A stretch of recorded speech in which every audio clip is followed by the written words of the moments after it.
Have you ever been stuck in airline limbo? You're on the plane but waiting on the runway. A new rule went into effect last week that will drop huge fines on airlines if they leave you in limbo for more than 3 hours.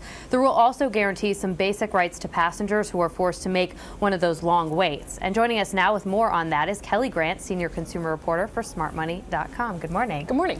This came about as a result of a lot of those nightmare stories that we're hearing. What happened? Well, we're certainly hearing a lot of incidents of consumers who were left waiting on planes 6 hours, 9 hours overnight. And statistically, it's very few flights are affected in this way, but some of the experts we talked to said that still can amount to more than 200,000 people affected in the U.S. each year. That can be a lot. And so what are we going to see as far as changes? Because I understand airlines might play it differently how they're going to treat the schedules and whatnot.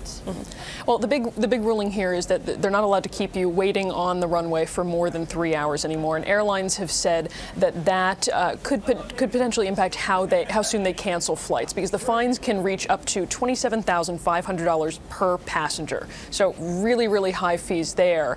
And the airlines are likely to err on the side of caution, cancel flights, if they even think there's going to be a chance of getting close to that 3-hour rule.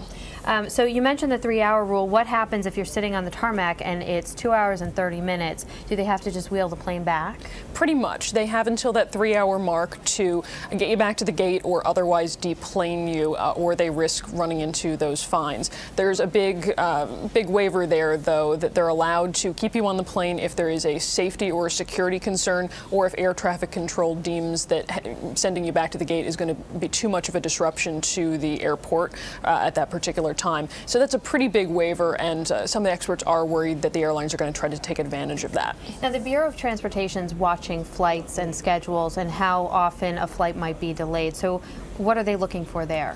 The DOT has been tracking delays, and they're really hounding airlines to make sure that they're reporting that accurately. So part of the new regulation requires airlines to reschedule chronically delayed flights. They're tracking any flight that has been late more than 50% of the time. Airlines have to make sure that, instead of telling you that you're going to leave at 3 and get in at 4 and really you're going to get in at 5, they have to make the flight leave at 4 so that you're getting in when you expect to get in. So we can actually make plans based on it. Exactly. Amazing.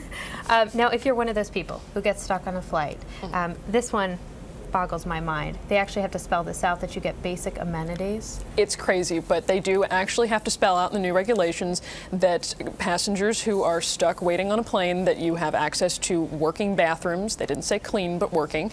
And that after 2 hours, you should be given some sort of food and bottled water. And usually when we're talking food, they don't expect that the airline's going to wheel out its full pay-for meal plan, because most airlines do charge for that now. You're probably getting something along the lines of like a granola bar or an extra bag of pretzels. Okay. And then lastly, you say that there's no retroactive changes. So what kind of things are we talking about?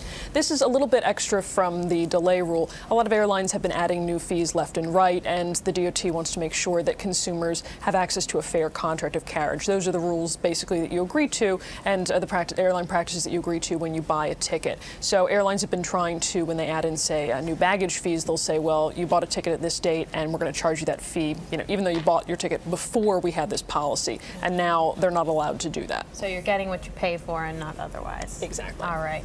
Kelli Grant, thanks so much for the information. Thank you.